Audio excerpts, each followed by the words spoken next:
Hello, everybody. Welcome to the show. Mike and T-Roy is here. What up, T? Hey, buddy. How are you? I'm well. How about yourself? Little woozy, actually. Woozy? Woozy, yeah. What makes you woozy? I took a B12 shot. Okay. Okay. My mom's been on B12 for years. She's got a B12 deficiency. It masks itself as kind of like an MS or a Parkinson's, can lead to memory issues. It's not easily detectable in testing. It's kind of a pain in the ass. My brother started taking it. It kind of runs in the family. And so she stopped by earlier and gave me some. And so I had to give myself a shot of that earlier. And ever since, I'm just kind of... Yeah? Did you eat anything today? You know what? I had a little cheese ball. That's not eating. No. I haven't eaten. Yeah, proteins are good for you. Yeah, we don't have a lot of food here. But if I just fucking collapse, that's probably why. That's the only thing that's changed in my world. Fair so enough. I'm going to be taking that like Monday, Wednesday, Friday. Gotcha. Taking shots of that. So hopefully it works for me. But I noticed that I was doing the multivitamins there for a while. Yeah. And I noticed that if I did those, took them in the morning and didn't eat anything, that I would get a little uneasy or a little nauseous, things like that. So I had to, you got to have a full stomach with that kind of stuff. Yeah, I didn't. Standard procedure. I think. I didn't know that. I wasn't told that. And but I did. It's not like I didn't eat anything. You know, I didn't eat the cheese ball by hand. I had some Triscuits and some wheat thins with it. Well, in that case. Yeah. Yeah, that's way better. I know it's not great. It's gourmet. Yeah. But that's all I've had today. But now I'm feeling like, oof, and I don't know how long that lasts, if that's just because it's the first time I've taken it. Yeah, well, it's 6 o'clock at night, so cheese ball for the whole day is probably not going to cover you. You know what, dude? I've been eating like one meal a day. It's not that we have a ton of food here. First you keep off, saying that. Yeah. And so I'm. It's just kind of what I've been doing. So. Okay. Yeah. Well, you should try leftovers once in a while. They're not too bad. Yeah, I did a little bit. That was my little jab. Yeah, little jab. You're always full of little jabs. It's so hilarious, T. Anyway, we were supposed to do a DFAST show before today's show. That's the dumpster fire abortion shit show with Greg Henson. He is stuck at the airport. Son of a gun. Yeah, so we're going to try and do it tomorrow. Okay. I wanted to hold off on some of the Michigan talk, and let him gloat. Let him take his victory lap. Yeah. Well, it's perfect. He'll be able to talk up the Wolverines and shit on the Lions. So yeah. It's going to be a great show for him. Yeah. Well, He'll be Lions, in all his glory. Lions were Doesn't all matter. right. It's I a know. loss. Doesn't matter. A loss is a loss. I get it. But, going toe-to-toe with the Bills, I don't have a problem with that game. Not at all. Coaching wasn't great. Yeah, I have an issue with some of the calls. Yeah. Decisions made in that game. But I it's what get it that is. Too. How was your Thanksgiving? It was great, actually. Yeah? Yeah. I got down with the family. My mom, my sister had it. So some people I haven't seen in years, so it was nice. Yeah? Yeah. Did you see Faith?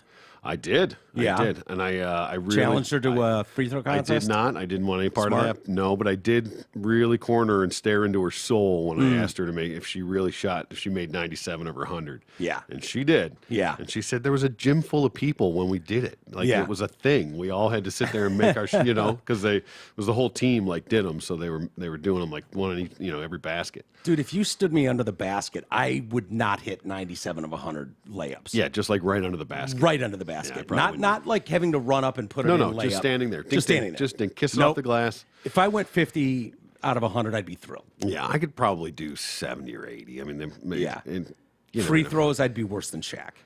Yeah, it would be ugly. Well, that's what they do. Actually, they've been on quite the tear. Not that anybody cares, but I forget. They started ranked somewhere in the top 10 when the season started. Zionsville girls basketball. Okay. But in the past 2 weeks, they've played. I think 2 weeks ago they played the number 4 team or 5 team in the state, beat them, and also beat the number 6 team something. And then they jumped up to 4 in the latest ranking, and then over the game they played Saturday, I came home to watch the Michigan game. Otherwise, I was going to stay there and watch them play.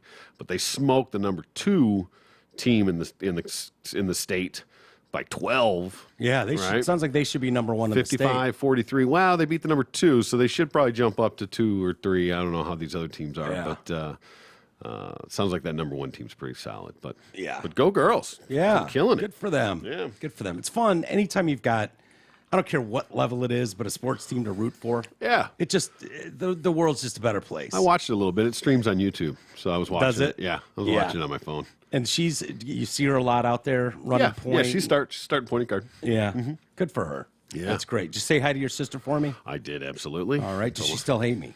She swears she does not, but we both know that's not true. Oh, yeah, we do. We do. Told- We don't told my mother forget. happy birthday, all of it. Excellent. That a boy. Yeah, I had a good Thanksgiving. Just hung with my mom and dad. Good. Talked to G Money and Chris a little bit, but yeah, it's kind of their last hurrah before heading out of town. Yeah. And so that's always fun. And Yeah. did the turkey and We get all cheese the, ball out of it, so that's a win. Yeah. My mom texted me today. She's like, "Do you guys want another cheese ball? I still have all the ingredients, and they're getting ready to head out of town." So That's I'm a like, yes. Yeah. Moomer, Yes. that's a hell yes. Yes, we do. So You can freeze it. Yeah. It'll stay for a while. absolutely. So looking forward to that. Kind of a weird weekend and weird day.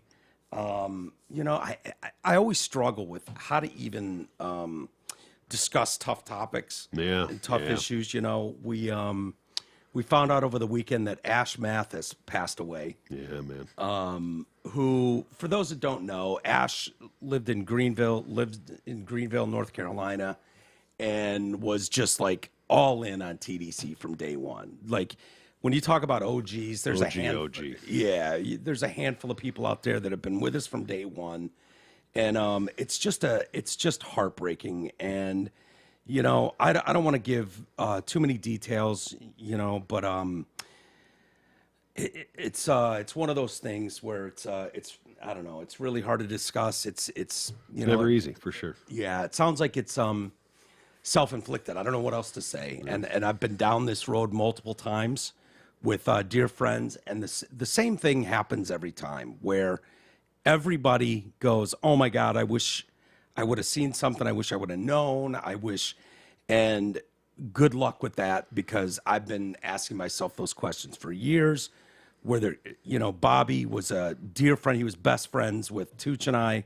We worked together, and when he passed, it was just, Tooch and I to this day, when we're alone, over the last 13 years, whenever we're sitting down together, he comes up and we discuss, like, what did we miss? What did we not see?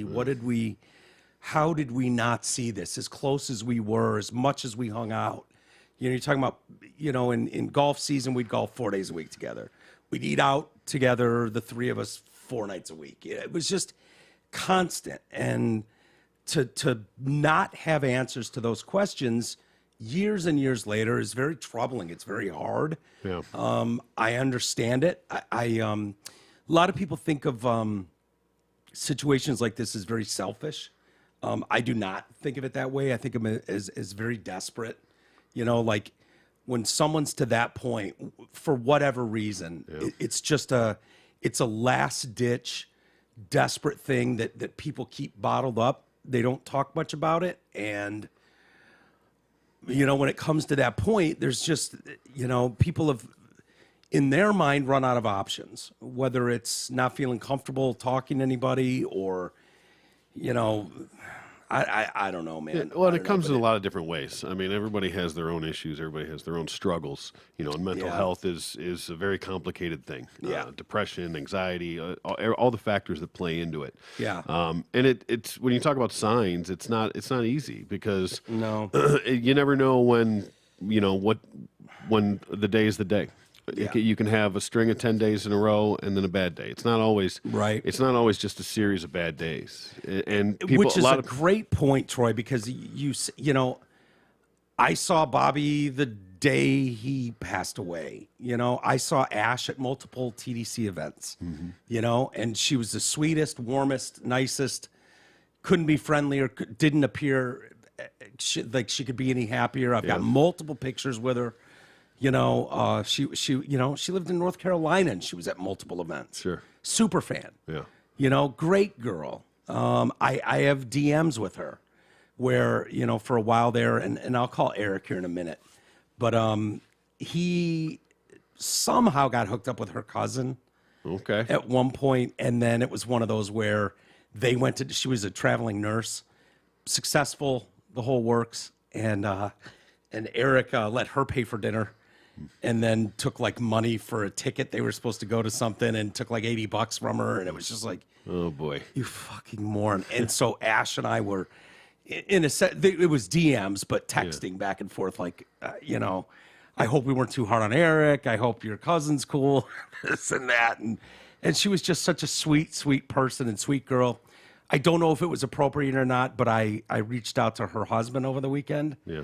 And, I don't know him at all, Todd, who has to be just beyond devastated. And I know, and I just said, historically, the TDC family's been very, very generous. And if there's anything we can do, just let me know. It's hard because I know what the response would have been 3 years ago. I don't know what the response is to shit now. Well, it's after being away fam's for, still the for a fam, while. Yeah, and it is. It's I don't know. It's a difficult conversation to have when it comes to mental health, when it comes to depression, when it comes to self-harm. It doesn't mean someone didn't love their family to death, didn't love their pets and their coworkers and their friends and their extended family and immediate family. You never know what someone's dealing with, what demons they're dealing with, what they're going through, what their inner struggle is. You have no idea, and a lot of people hide it.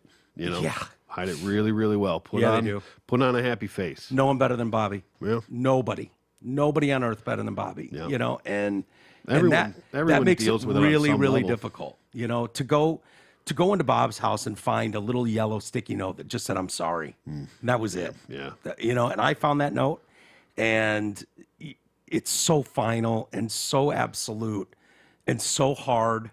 But at the same time, I understand the struggle with mental health. And if you don't struggle with that, or if you don't have family members that struggle with that, depression or whatever else, it's really hard to explain it. I know it can appear selfish, but it's a desperation move. It's not selfish. It's in a lot of ways, it's very easy to feel like a burden to people, feel like you're not worthy, feel like you don't belong, feel like there's no way out, that you're looking down a tunnel and there's not a light at the end of it. Right. And that makes it really difficult. And then that can compound over days, weeks, months, years. And it's a really, really awful, awful thing to deal with. And it's crushing. It hit me really hard this weekend. Yeah. It really bothered me a lot because I knew how sweet Ash was. I knew how many listeners adored her and loved her, and how fun she was with them. And, she came, first time I met her was at a stand-up gig that E was doing. She showed up, and we packed the house, and E ended up hating it because, he's trying to do comedy on stage, and the whole audience is TDC listeners who have A, heard a lot of these stories, and B, don't mind busting his balls. And so they're just yelling shit out, fucking with him the whole time. So he hates performing in front of TDC listeners because of that. He's like, he would always tell me, like, I'd be like, when are you performing next? He's like, tomorrow night, but don't say anything on the air. I don't want people to know. They'll come and heckle me. It's like, I get it. Should we call E? Sure, why not? He had quite a relationship with Ash, and I know he's doing stand-up tonight somewhere. In Boston, maybe. Oh yeah, is he still? Yeah, he's still in Boston. I think he is. That's where he was for that Michigan game. Man, that looked like a riot. Yeah. What a scene in Boston. Who'd have thought it? Oh, there it is. Sorry. Hello. Easus. What's up? How are you, my friend? Oh, not bad. Not bad. Yeah, I don't know if you've been listening to us at all. We just started the show, and unfortunately, I have not. I had some. I was doing some laundry, so I was actually rushing down to get that done before you called. Oh, nice. Where are you at right now? Salem, New Hampshire. Salem, New Hampshire. Is it cold as ice up there? It's not bad, and not only that, I've not dealt with any snow. Even though I know there was like 6 feet in Buffalo or something, yeah. I haven't seen any snow so far. Still, so nice. How's the trip? I've been fine. Looks like a lot of fun, man. Looks like you had a blast in Boston. It's been freaking great. It's been a lot different on my own.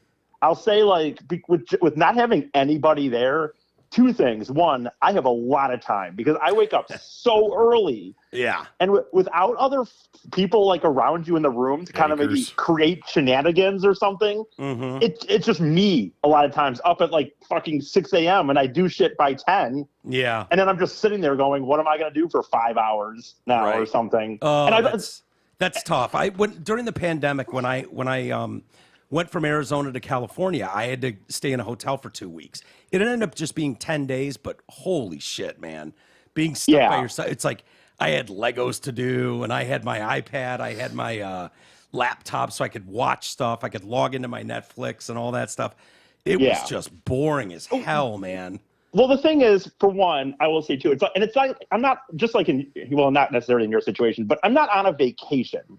Like I have a pretty big budget, so it's not like I can just necessarily like, oh, I'll go to a museum that's $30. Like I have to still really work within a budget. And then like when I'm in the hostels, which I know we haven't talked about yet, but at some time we can. But we'll wait till you get back. Yeah. But when I'm in the hostels, I won't get into the hostels too much. But the thing is, like, if you have a hotel room, at least you kind of have this area where you have a bed and the TV. Your own, yeah. And when you're in a hostel, if you all of a sudden you have 3 hours to kill, and I don't necessarily just have money to spend, you're just sitting like in a bunk. I'm just sitting in my bunk with my little phone. You know what I mean? Yeah. It's got to be cramping the love life a little bit, huh? Yeah, a little cramp. Well, my thought process on that was I needed to save money, and the hostel save a lot of money. And luckily for my wallet, not for my dick, it never came up. And if it had came up where I met a girl, I just would have bought a hotel room for the night. Yeah. But so most people in a hostel don't have that option. It is a weird thing because then you're there and there's girls there. And I'm not saying that stuff can't happen. I'm not saying that. But like, if anyone's in the hostel, nobody has a bed that can technically be shared. So it's a weird situation. That's adorable anyway, that you thought I meant a girl. I meant your love life of just rubbing one out. Yeah. It's funny that you actually thought I meant an actual girl. A lot of credit, my man. But no, it's been really fun. It's been really fun. And by myself, like I said, that's the other thing. I think it's a little more energy consuming because again, I'm just by myself. So I feel like weirdly it takes up more energy. Yeah. Because I'm just always in my own head of what should I be doing? What should I do? And versus, like I said, kind of having someone to talk to and fuck around with a little bit. But yeah. It's been good. Well, those hostels, I've seen numerous of them up and down the coast of California. I'm shocked at the location. It's like you're right on the ocean. It's like, no, for sure. This is amazing. There's like this one in Northern California I passed. I think Beth and I were there at the time, but it was like this like walk out onto the ocean. There's a lighthouse right here. And then this fucking hostel where just like 200 homeless people are hanging out or whatever they are. You know, you pay, I mean, you save a lot. So it's like you save a lot, obviously. I mean, you don't get, there's quite a bit you're not getting, your own space and that. Yeah. But for someone like me, if the hostels hadn't been a thing, and since I didn't have the guys with me, I couldn't have stayed like in Boston and Philly, for example, where I was literally in places where hotels would have been $300 a night. Now, again, a lot comes with that $300, but with my money, if the hostel wasn't an option, I would just stay at a hotel for $100 out of town and like I'd come into town one time, right, in 3 days versus being able to walk around and just be boom, I'm in the city. Yeah. So yeah. I know that's not why you're totally calling, but yeah, no, that's okay. We need an update. It's kind of a hard thing to just like get into, I guess. But. Yeah, it is. It's tough, and we've been talking about it for a few minutes here. But we were talking about Ash Mathis, who's seriously an OG with this show. Not that matters, but it's someone that was at multiple events and that a lot of listeners knew and cared about. Including us, and you've got your own history with Ash, and that's why I kind of wanted to call you, and it harkens back to some uncomfortable conversations we had on this very show. I don't know, you could take us off, Ian, and if you want to talk about it. I don't care. The way I see it is she was I put in my little post, my little comment on the Facebook page or whatever. But the way I see it is that was some dedication, man. She's willing to put her cousin up to try to hook up with me. So she liked the show, man. Yeah, and this was the cousin that you ended up going to dinner with, and I think you let her pay, right? There was a whole, I don't want to rehash the whole deal. No, we can rehash it. It's always fun to bust your balls a little. Well, I always say there was a little more to it to me than exactly that, but yes. And what really happened is she was sick, and we were going to go to a Tiger game, and it was outside. And I could tell we're driving into town. I could just tell she's sick. I'm like, do you want to go to this game? We don't have to go. Like, it's going to be outside and cold. It was still like April, I think, or May or whatever. Where was this at? Were the Tigers on the road or? No, they're at home. Okay. Yeah, Detroit. And so she said, like, well, I can pay for the tickets because we're not going. And I said no several times. Oh, times. you're going to defend this again? And yeah, I mean, no, I'm not defending it. I'm just saying it wasn't like I just jumped on it and said, like, hell yeah, give me demo it to me right now. Yeah. And so eventually, yeah, it led to shit that she did pay for that and stuff like that. And I mean, really where that all blew up, by the way, was not that. She didn't care about that at all. Where it all blew up was on the show, me trying to be funny when we talked about it, and I admitted to you, Jay, on like Sunday that it had happened. During the show, I just joked like, well, she makes more money than me anyway, so, whatever. Yeah. I was just kidding. That's not how I felt about it. Mm-hmm. But she heard it and did not take it like that way at all. And that's what really led to the least. Show. That was the least of the problems of everything you said or did. I mean, just saying that, yeah, totally. Well, you know what? I don't want to like. I feel bad because I have thoughts on. I mean, I don't. She's still out there as a person, so I don't think anyone knows her. Maybe she thought you were very sweet because when I was talking with Ash about it, she said that and I could tell by her responses to me that there was an issue there that she wasn't romantically going to be into you, and it was like, oh, poor Isis. Well, I think that really my life's the fact that I lived at home and the fact that I didn't have, I think that was more it. I think I had a chance at it. I don't agree with that personally. I mean, because we made out and stuff, and she slept in a hotel with me. Oh shit! She went, yeah. Ooh. Oh, I didn't know that. Hey. We didn't hook up, but I mean, we went to a Chainsmokers concert, and we shared a hotel room together, and we made out and stuff. Under the shirt of the bra? Yeah. I really tried, and she just like, I'm not going to hook up with you tonight. Oh. And that's where it ended. Yeah. And that's where it ended. Yeah. But my point is, I really in the end believe that it was just the fact that I was my age and I was living at home was definitely not. And because I remember I'd gone down that whole week. We got in a fight about it, and she kind of started talking to me again. And then I was going down to a music festival in Houston, and she's like, "Dude, you live at home, and I get that, but you're going to a music festival," and you're like, and it's like, yeah, I get it. That's fair. You did like her at one point though, right? Like,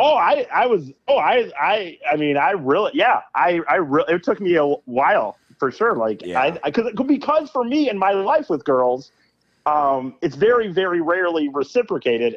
And so the fact that I knew that this was more than just one of these friends I'd been obsessed with for a long time. The fact that I felt like there was a chance there. I mean, we were going on legit dates and stuff. That hit me really hard because I was just like, fuck, man, this was kind of you. this was like on me for sure. Yeah. It's too bad. But anyway, she was really nice, and Heather was awesome. Obviously, I mean, I don't even know how I'm going to say, like, I've unfortunately lost. This is my second friend that I've lost this year to suicide, which is fucking crazy. Yeah. And honestly, I said to somebody when I was talking about it, like, I've never had more people that I know in my life die than this year I decided to drive around the fucking country, which is so bizarre. Yeah. And I don't get shook that often, but I was sitting there having a few celebratory beers after the Michigan game, and the text came in, and I didn't even I went borderline numb. I didn't even know how to I was like, holy fuck. It's the weirdest feeling in the world, man. I'll never forget the call, when Bobby passed. I got a call from Drew, and he was in contract negotiations at the time and was off air.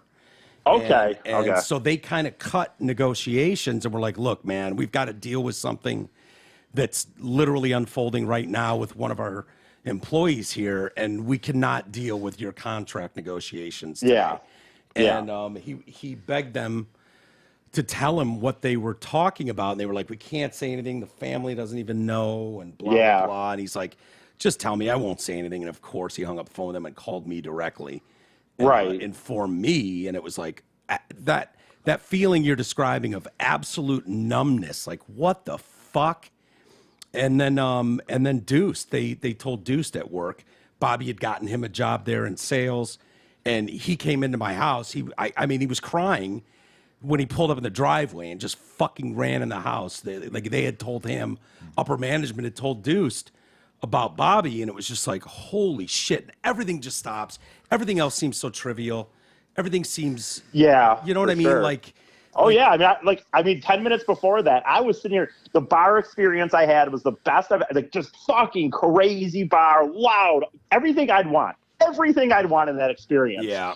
And then I was just sitting there like, I didn't even really want to go out that night. And I texted Christina, Casa a little, because they were very close with her. Yeah. And she finally said, after a little bit of going back and forth, she's like, you know what, you're on this thing, you should go out. Like, but I almost didn't even, I literally was like, I don't think I'm going to go out tonight now. Yeah. And it was here, I really was there.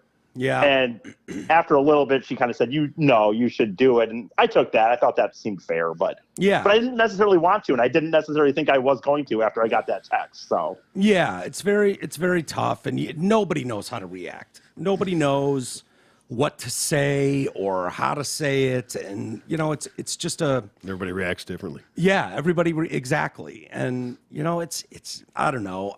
I'm sorry. It's hard when I can't see you. No, it's all right. You sound great. You're fine. I'll say this. It's such a cliche. And you know what? We're all just y'all after this, you have these moments, and you kind of just go back to your life, whatever. Yeah, but no, I know. But having said that, she reached out and she was going to have me and the guys at that time stay at her place on the trip at one point. And it just didn't quite work out. And there was a time last year, too, when I was been saving up for this trip. And I bring that up because it doesn't involve her. She's gone to the Costas a few times. And they'd be like, oh, she's going to be over. And I'm like, I was so uber focused on this trip that I wanted to save money. I didn't want to do anything. And when it didn't work out with her, I just thought, well, you think you'll always have this other chance. And it's just, unfortunately, once again, a proof that you don't always know. Yeah. And I should have gone over to the pool party one of those times. I liked Ashley. I liked I should have gone over there, but I'm sitting here going like, I got to save money. And I don't know. It's just tough. That's tough, man. No, the second guessing nature of it, that's true for any one of these situations where it's like, oh, if I would have just gone there, like selfishly our own egos get in the way, like, oh, I could have been the one, or right. And as someone like you, E, who's just happy all the time, it's probably really difficult to wrap your head around.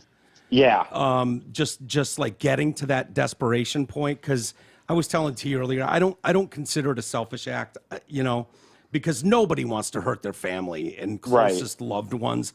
That's not what it's about. It's just not. And, it's very hard for people like you to even comprehend that, because it's the furthest thing from your mind always, Right. It just is. Troy, I think you're that way too.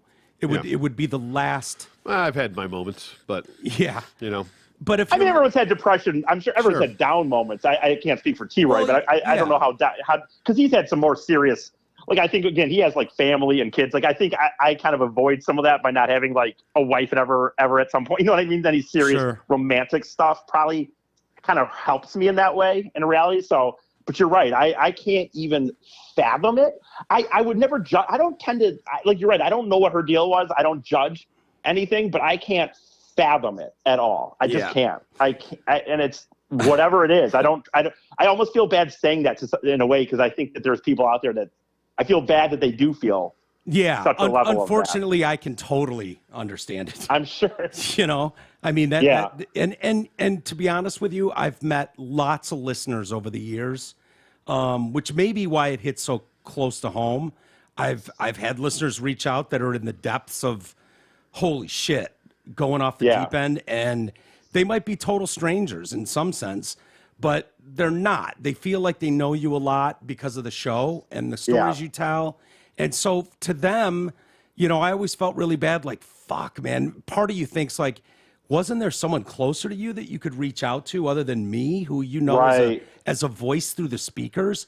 But to them, it's a lot more than that. And I totally understand that. I get that. I've had grown adults, male and female, cry at, when I'm talking to them at events, like, whatever.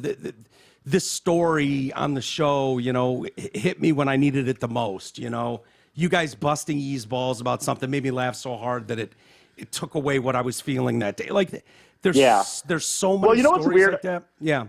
I think when you're saying this, my feeling on that, I've been thinking about that a lot.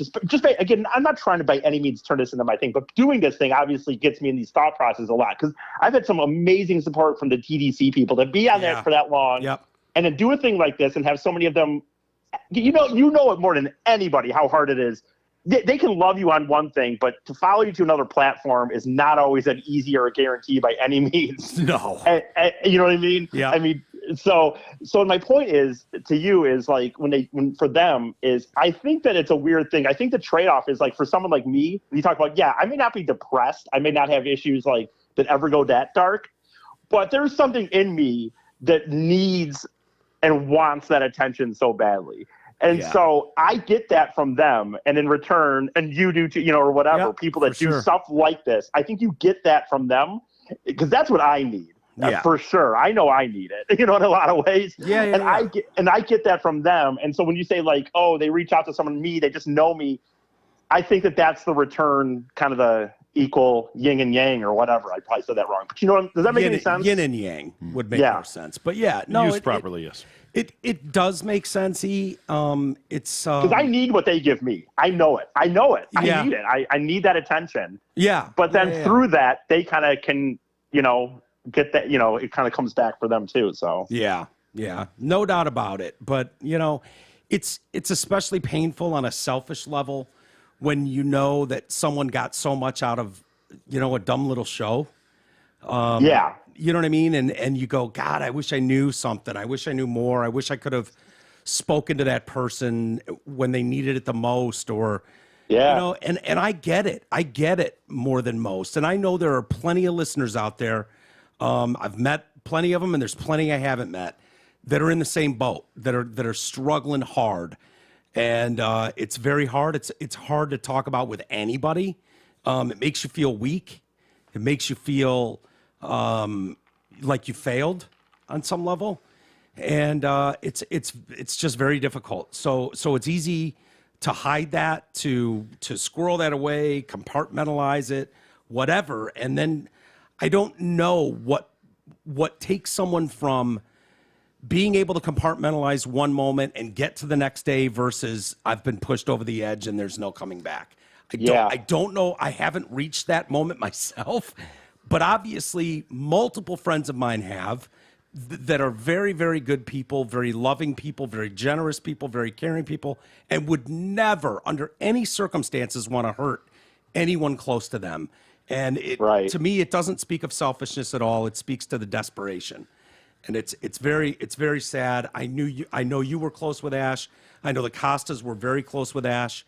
And it's just a very sad day. And I don't think, honestly, on my end, I mean, the moment I got the text, it was crazy. But I would say, sitting here right now, I don't believe I don't think it even really seems real still. Because I think it's just certain things like that, especially because I'm just not in a position to like really understand, like, holy shit, this person's gone. Yeah. But it's fucking wild. Like, it's fucking crazy, man. And it's definitely sucks. And it definitely, I don't know, it just makes you realize, man, it's just, one, you don't know what anyone's going through. As you said, you just don't know what other people are going through. Yeah. And two, you just can never take for granted that someone's going to be there tomorrow. You just can't. Can we have a conversation that I think Ash would appreciate more than most, which is, go ahead. Yeah, sure. The thoughts and prayers. I'm sorry. It's like writing HBD for happy birthday on someone's timeline to me. It drives me nuts, man. These posts go out when someone passes away, and there might be 200 comments, and 190 of them say thoughts and prayers. Yeah. My thoughts are with you. You're in my prayers. And it just rings so hollow to me. And maybe that's stupid, But to me, No, it's I like, know. right? This is a person here, and I know people are well intentioned, and maybe they don't know what to say. Yeah. But to me, HBD for happy birthday is like, don't make me scroll through 150 HBDs to get to something where someone actually gives a shit and writes, "Hey man, I wanted to wish you a happy birthday and all that. That time we did X," and give me a personal something. Totally. That means something. And I think E, you do a good job of that. I think I try to do a good job of that. T, I think you do a good job of that. I try. Of not just going, "Hey, thoughts and prayers, tapas." Yeah. Like, no, I either don't say anything, or I did what I did in a little post on the fan page, which is share some level of a personal story. Like I either don't say anything if I'm not close enough to the situation. Maybe I don't feel I know the person enough to share deep, whatever. Then I just kind of maybe wouldn't do anything, and maybe I'd reach out on a personal level to somebody, say, "Hey, I don't know what to say," but as far as there's got to be a more original way to say thoughts and prayers to someone. There's a big difference between that and a birthday. True. I probably shouldn't have. I know, but I mean, what are you going to say? If you have some personal experience, something that you can relate to, but if it's just trying to send your condolences to somebody and you don't really have anything personal to say, I mean, believe me, I that's a mail-in. I get it. And tapas, it's taken me a little while to get somebody passed and somebody threw some tapas out there, and I got a little pissed at first, like it was. I get it more now, but I was like, you fucking prick, But I get it now. Depends how distant they are. Like if it's not in state, if it's a celebrity. No, I know. What I mean? I like get it. No, I know this is somebody. This is early. And I was like, but I get it. But either way, but what do you actually say? I mean, to try and come up with words, right? I'm so sorry. I'm so sorry for your loss. But that's just as generic in a way. Of course it is. Right. Of course, I just notice it when something really tragic happens. What you see over and over, and I get it if your fucking mom, was religious, and it's like, well, my thoughts and prayers, and it's like, that's just not that helpful, No, it's not. But nothing is really. But nothing really is, and I understand in the immediate moment it's less than I don't know, it's just something I notice where it's like, is anyone even trying here? Is anyone even trying here? This was a person that a lot of people cared about, and to throw out, God, I'm being a dick, I know it, I get it, but it's okay. If when I go, if you're going to throw tapas, you can throw tapas at me, but thoughts and prayers, you're in my thoughts and prayers, don't bother. Right, I'm an asshole. Right, I'm anything. But you live life to the fullest. I did not live life to the fullest, proudly. But I don't know. You're gonna get them because of that, though. That will just be that will become the thing. Though. That'll be my tombstone. That'll be the thing, though. Now is that people will just put that, knowing that you wouldn't have liked it, which would be almost. But that'll be listeners being smartasses, which I appreciate. Yeah, they'll be being ironically assholes. Yes, and Ash would have appreciated that. Exactly. Great sense of humor. Obviously, she listened to us, and anyway, E, I know you've got a show coming up here in less than an hour, so go do your thing. When are you going to be home? Few weeks, man. This whole thing wraps up in about 2.5 weeks, which is right wild. on. Yeah. So, were you home for Thanksgiving? No, I went to. Believe it or not, I got lucky that cousin Holy. Oh yeah, the one you had a crush on, right? No, that's not the hot one. Oh, that's not the hot one. Okay. She had I had a cousin that lived right outside Boston, so I did nice. Thanksgiving. Oh, yeah, spend it with family. That's great. Yeah. No, I actually saw that post. I shouldn't have had to ask you that. I did see that post that you were with Holy.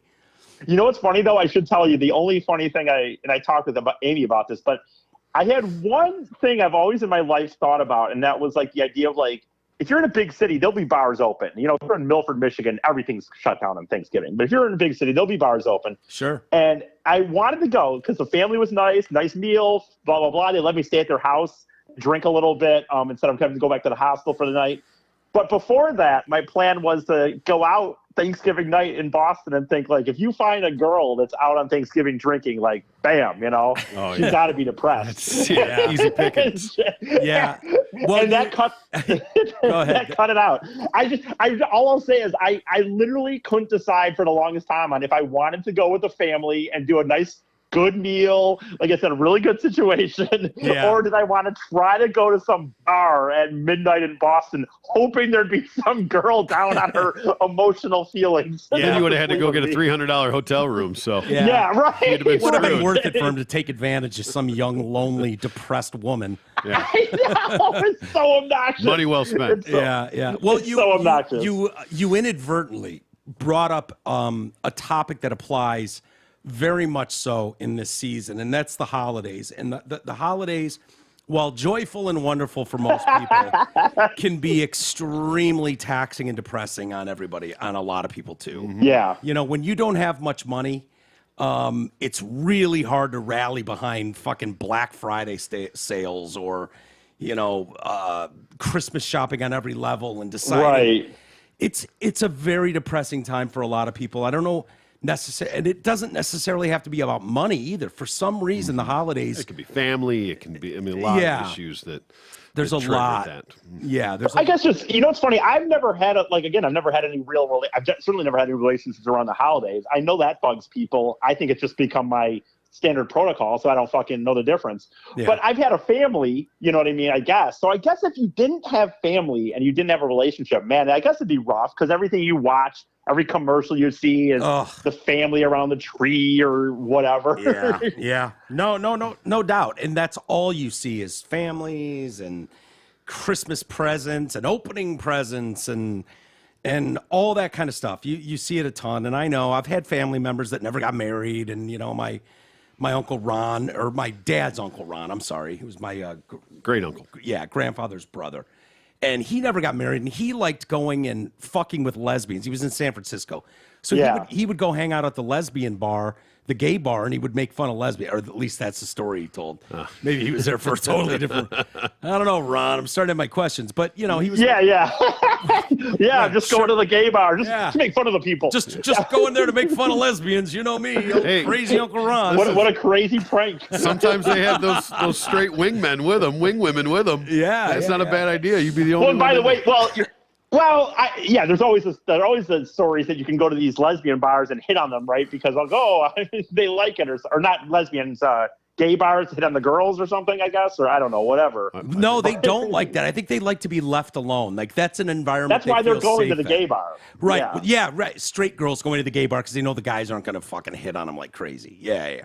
That's a very real thing. But my great uncle was alone at the holidays. I know when my grandma. What's that? Oh, sorry.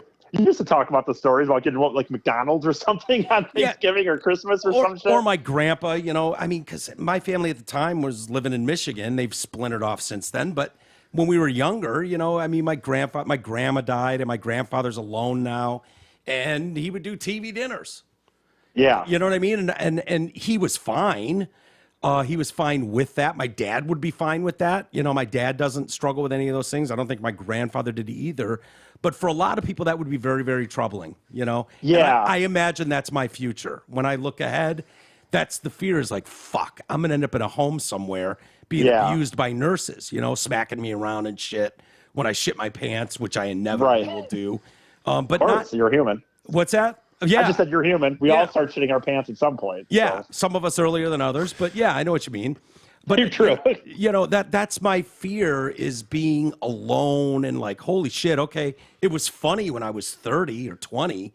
Now it's not so funny. Now the reality sets in of like eternally alone. Eternally, you're going to be a fucking alone. When you're in your 20s or 30s, it is almost like, it's almost like it's romanticized on like a TV like show. You can see that stuff on a TV show, some 20-year-old with a bottle, whatever, right? And you're just kind of like, yeah, whatever, man. Yeah.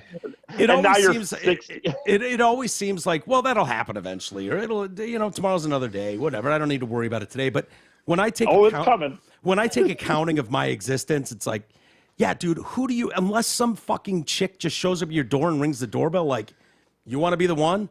Like, there's no chance.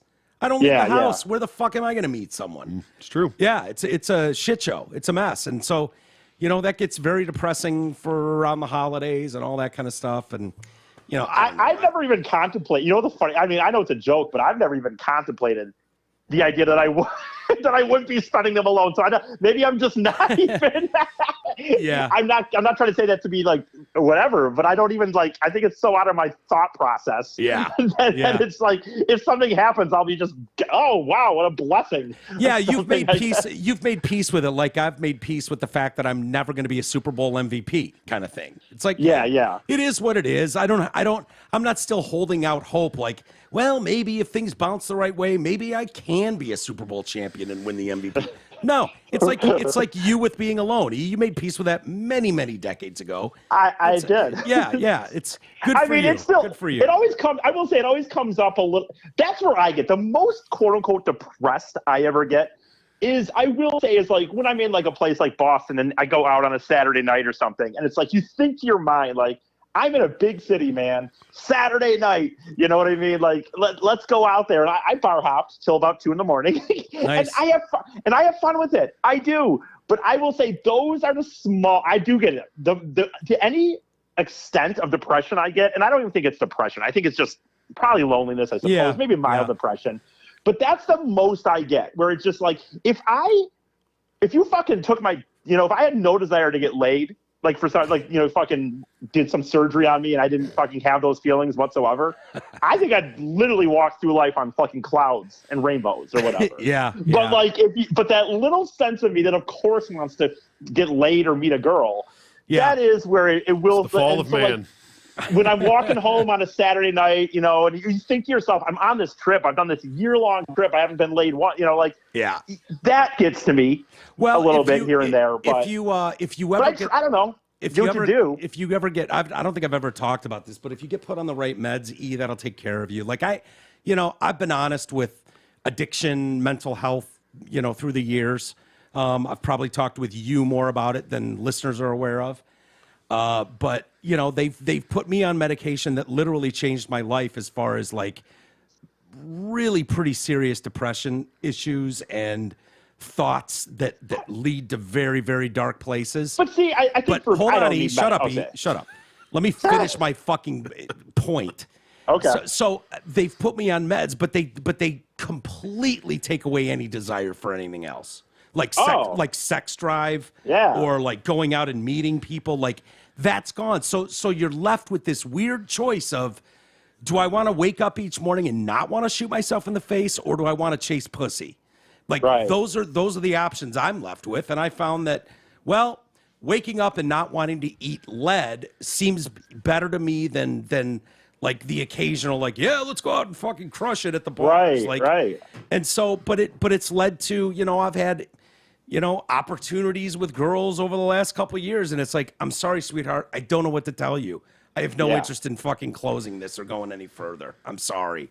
That'd be interesting. Would I be the first? I wonder if I'm not the first person, but I certainly feel like I'd be in a very big minority of taking apparently antidepressant pills just so I didn't want to go get to stop myself from wanting to get laid. I would highly recommend you have some reason to take those pills. Yeah.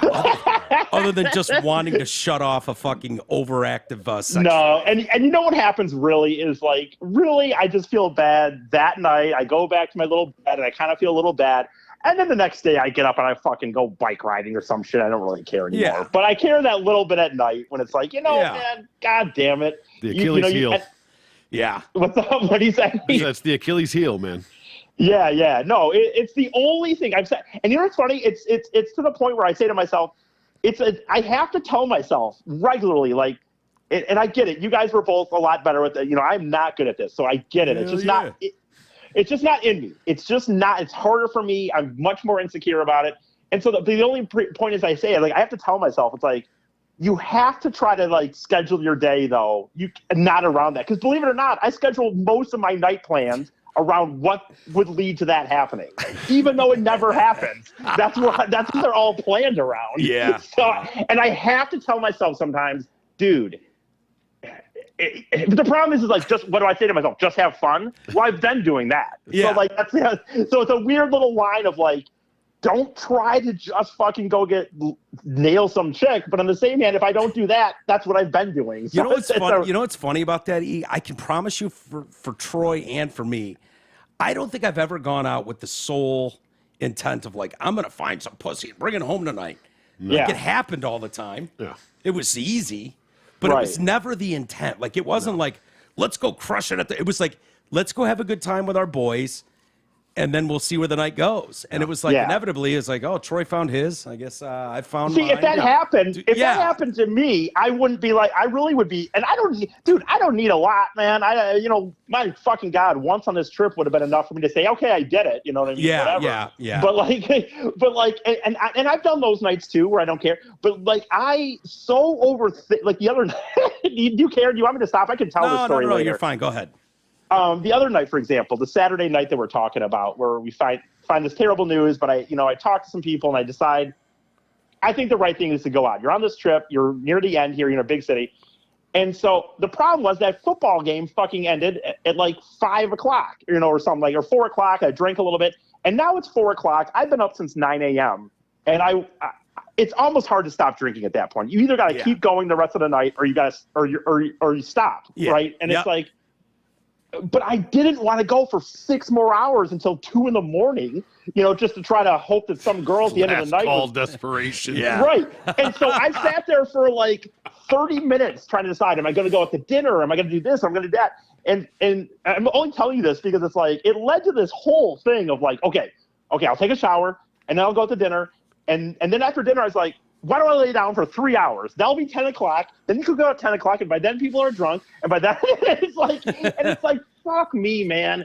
Just go out. But it's like, the problem is I've already spent a lot of my life under the mindset of just go out. You know what I mean? Mm-hmm. So like I can't get out of my head that I need to be more quote unquote strategical about how I'm doing this. But on the same hand, it doesn't lead. It never pans out for you. It never pans out anyway. So I don't know. I'm in such a He really is the Charlie Brown of real life. Yeah, right. You know what I mean? It just doesn't work out for Chuck. I mean, the guy's fucking bald in 4th grade. What are you going to do? Or 2nd grade, whatever. Well, and I've even tried different on this trip where I've started to try to go to more like, I found out like, dude, don't get me wrong. I still like nightclubs. I still like music at a bar. But I'm not a person who will just go up and start dancing with a girl. So I'm like, on this trip, I'm like, well, what? In a few of the bigger cities like Philadelphia and stuff, I'm like, let's go to more classy bars, and I'll dress up and sit at the little, bar, sipping my drink, my classier beer and stuff. Yeah, the beard and the hair gives that away, buddy. Yeah. I know. Fuck. I know. Nice try, though. I mean, I put nicer clothes on. I sit at a nicer little bar where it's quiet. But then, you go to those places, man, and it's just, there are couples at the fucking bar. There's not the thing you see in the movies where you sit at some fucking bar and all of a sudden some hot chick just sits next to you. I'm sure it happens. Of course it doesn't happen. Yeah, start trying hotel bars, E. Yeah, hotel bars are good. Yeah, I've tried that. Troy. I've just even staying in all these hotels. You think like when you see like a movie or something.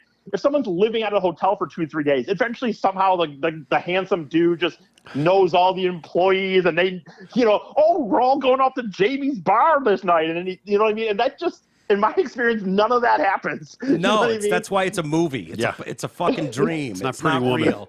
Yeah, I know, but I was so hoping, Mike. I was so hoping that was going to be the case. Yeah, no, I get you. I sat at this bar one time in Nevada. I was there one night, and I was dead tired, Mike. Dead fucking tired. But there was like a 50-year-old lady sitting at the little hotel bar. This shitty fucking Super 8. It was a Super 8, but at a casino hotel because it was in Nevada. Okay. And I sat there drinking until 10 when the bar closed. And I was talking to her a little bit, and I was like, this is it. And then it just didn't work that way. But it was like, I was ready to pass out 2 hours before that. Yeah. But here I am sitting at this shitty fucking bar hoping this 50-year-old wants to stay. What about the chick it sounds like you could have landed that chick last time you were here and we called her. What was her name again? Oh, yeah. Oh, fuck, I don't even remember now. You don't even remember? Wasn't that in Nevada as well? Yeah, that was Reno. I don't remember her name anymore. Rebecca or something? Becca, yeah. Becca, that was her real name. Shit. Well, it doesn't matter. No. She said her real name because she gave out the book. Her book. She gave her author name, but whatever. No. It was by Becca something. Well, it's okay. Yeah, I mean, she might have. It might have been Becca Smith, and that was a name, But that sounds like there was more opportunity there. She was. I believe her though. I think because she was. I believe that. I think it could have been anybody, and it wouldn't have happened that night. I believe her in that sense because she still was married and she still was living with her husband. I mean, obviously people cheat all the time. I get it. Yeah, but she said not her.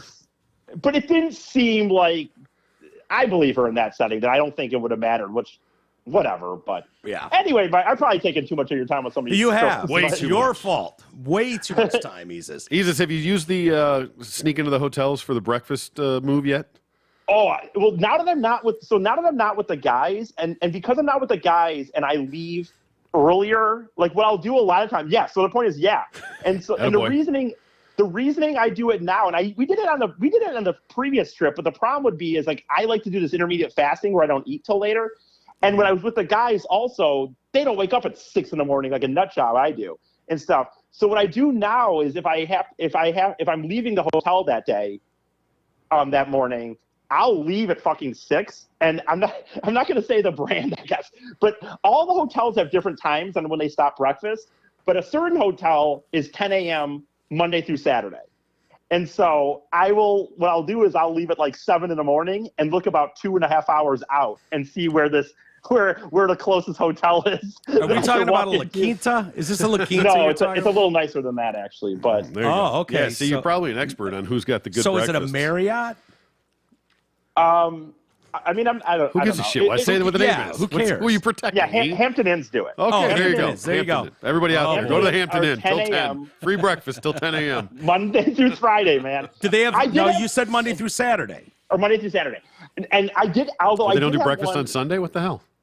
No, Monday through 7 days a week. The point, but every other hotel, dude, every other hotel you go to is different times in the weekend, different times in the week. Yeah. Sometimes they're 9, sometimes they're 9:30. But that one is a standard, 10 a.m. Doesn't matter what day it is. Fuck the people that give you the fucking fruit bowl and the little tiny box of cereal. I want the waffle place. Oh, I'm telling you, the bacon, breakfast eggs. the breakfast Belgian waffle thing Oh, that you make it's with a little fantastic. malted meal, whatever that thing Fantastic. is. Malted cup. Oh, No, best. for sure. I will say, even for me, and I have not gotten set because staying in hotels. I've stayed in about I 100, love 200 hotels. Hotels are great. Yeah. But the breakfast, you do start to get it's like Jay used to say, like, oh, powdered eggs and waffles, and it's like it is the same thing, even at the nicer places for the most part. I did have one the other day. I swear to God, this is so obnoxious. For one, I felt like they were staring at me. By the way, I was in the hotel and I felt like they were staring at me. And then two, I got really selfish and cheap because I wanted to I needed ice for my cooler for my food, but I hadn't stayed at a hotel the night before, so I didn't want to buy ice. So I literally bring in some plastic containers and was taking ice out of the ice machines and then leaving it Jesus.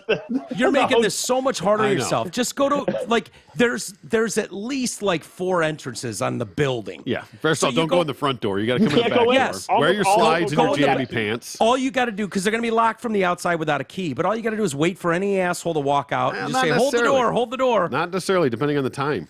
Like Hey, in dude. the mornings, a lot of times those are open. Okay, well, but They lock 'em at, but even 10 if they're o'clock at not, night or something. someone's going to walk through there. Of And course. just, hey, hold the door. I've got my Well, whatever.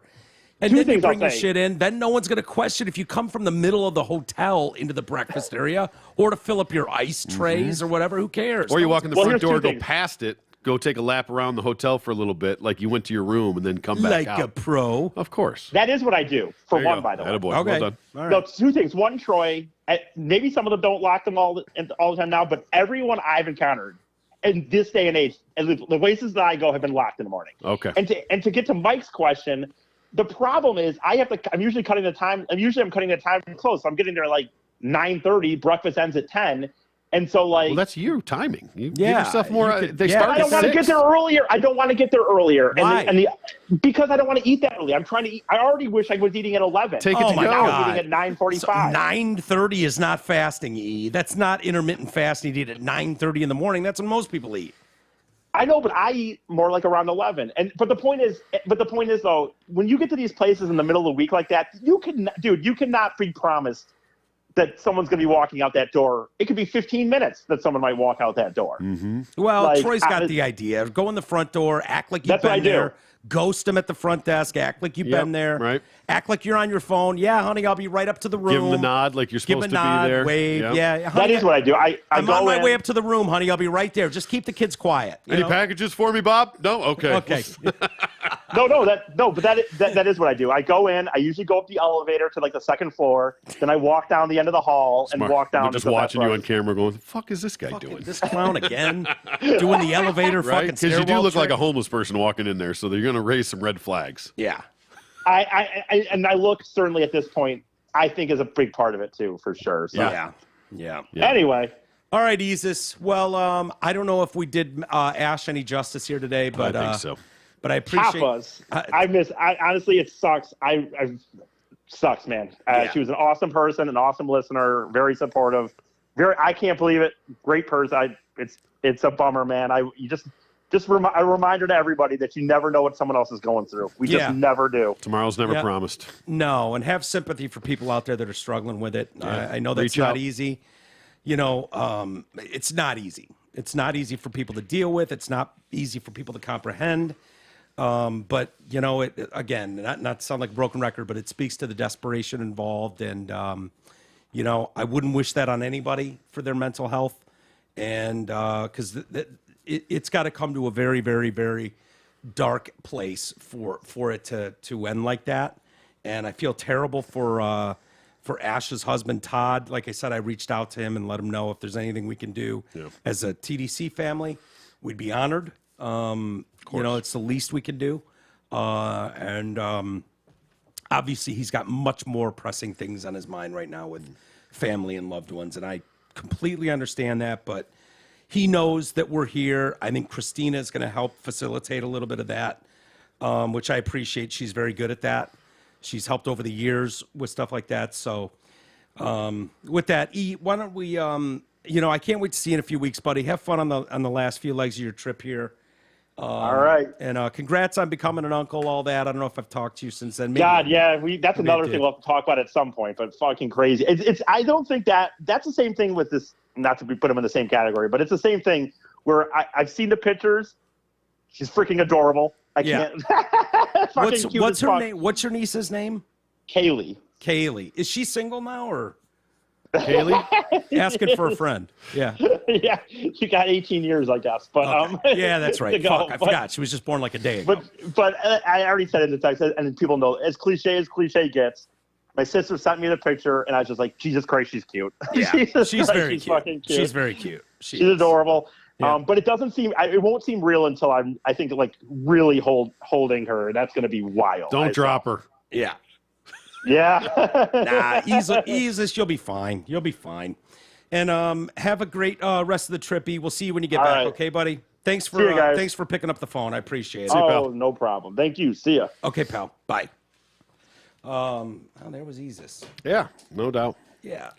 He's It's Isis. Bird. It's Isis. Yeah, indeed. Yeah, so. yeah. Oh well.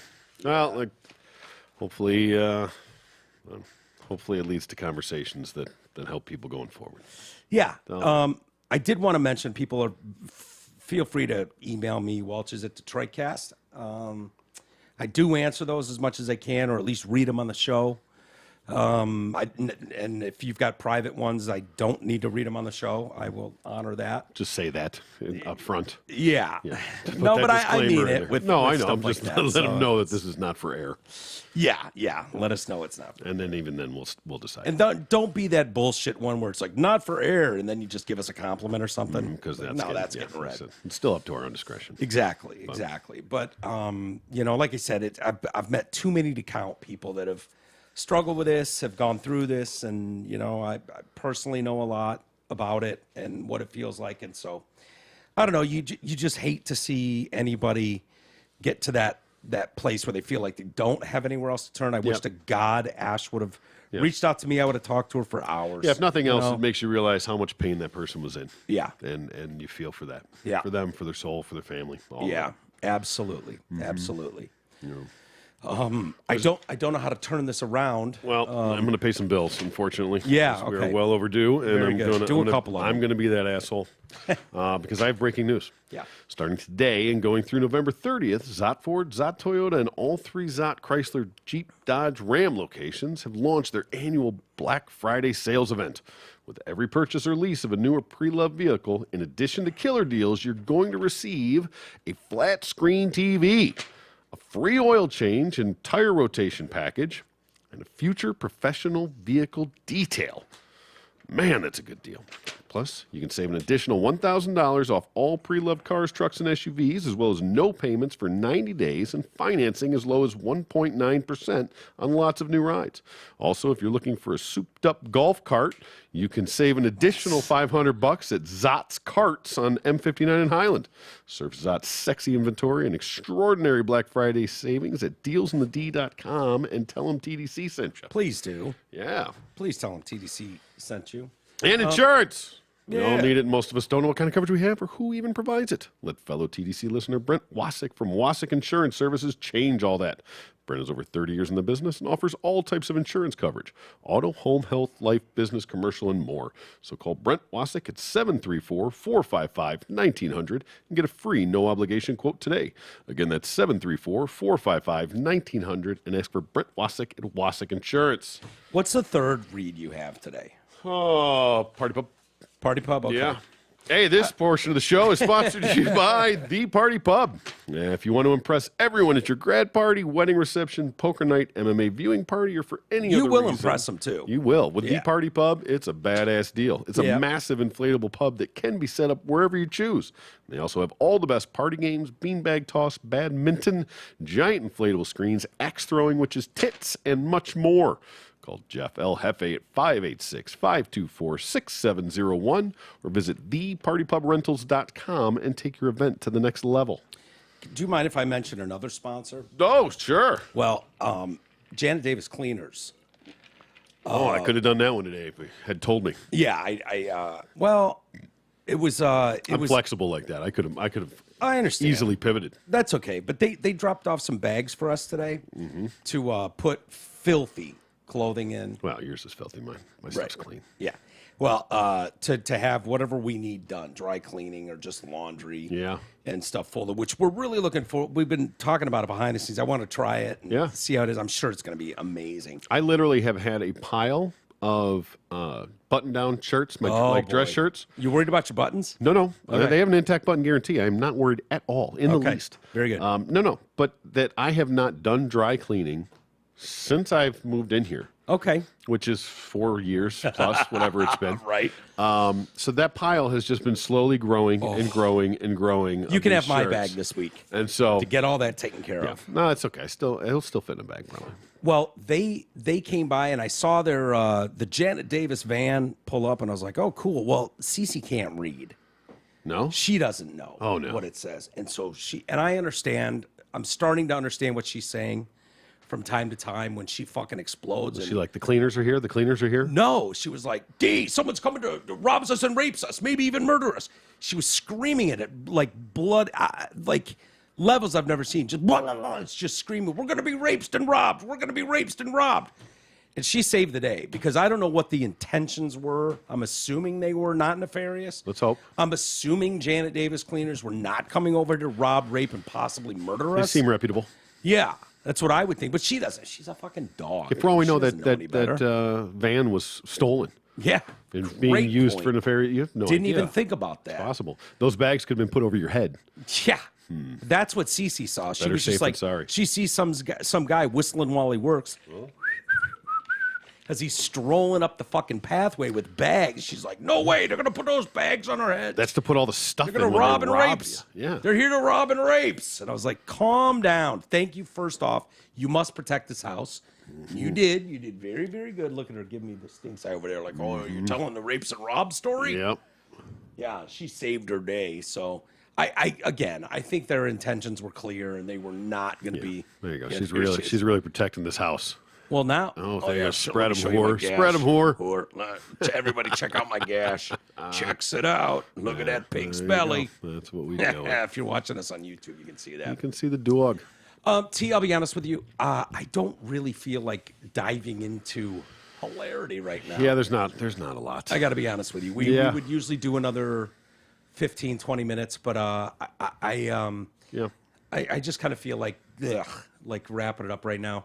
Okay. If that's okay with you. No, that's fine with me. We will, in honor of Ash, we will bring it on strong tomorrow. Okay. We should do a DFast tomorrow as well. Yeah, rest in peace, Ashley. You were a sweetheart. It's not lost on any of us. You made quite the impression on more people than I could count through this show, and you'll be terribly missed by all those people. I know a lot of people are having a really hard time with this. Maybe I'll post some pictures. Yeah. She was at multiple events, and I always got a picture with her, or she always got a picture with us. And just a sweetheart of a woman, and all the best to her family and loved ones that knew her on a much more personal level than we ever will. And I hope to God they'll reach out to us or reach out to the Costas, whatever, and let us do what we can to help out. Absolutely. Any way we can help, we will. I know it's got to be the most rattling, frustrating, don't know what to do, In a lot of households, it's probably like, shit, this is what Ash would handle. And now here I am trying to handle it. I know that's how it would be for me. Mm-hmm. So, let us help with whatever we can. Hey, and anybody out there that is struggling, talk to somebody, at 988, it's the suicide hotline. If you need to talk to somebody, if you don't have anybody that's there, I know it's difficult. I know it's, it feels like it's dark, but, hopefully there's other ways. So, One thing you hear too from people that and just realize that you're not alone too. That's the biggest thing. I think these people feel like you're alone and you don't have what you need, whatever that is. But that's really probably generally not the case. Not to speak of anyone and their demons, but.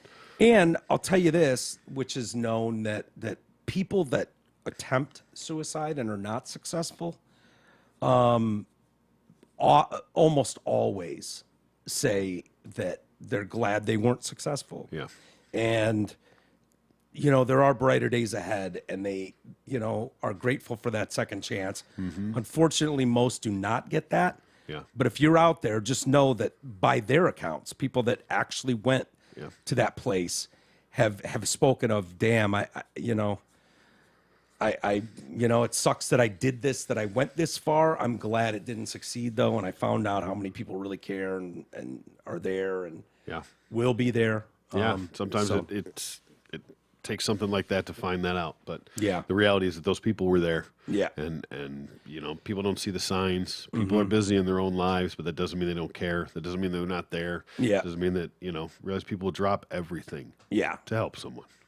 Abso-fucking-lutely they will. And I just wish any one of us could have been there for Ash. We would have, had we known. It's not easy. It's the hardest part. It's the part that people will struggle with for years and years and years to come. So, with that, on a very somber edition of the TDC podcast, but it felt fitting. So we'll pick it back up tomorrow, and hang in there, everybody. We'll be back tomorrow. We'll talk to you then.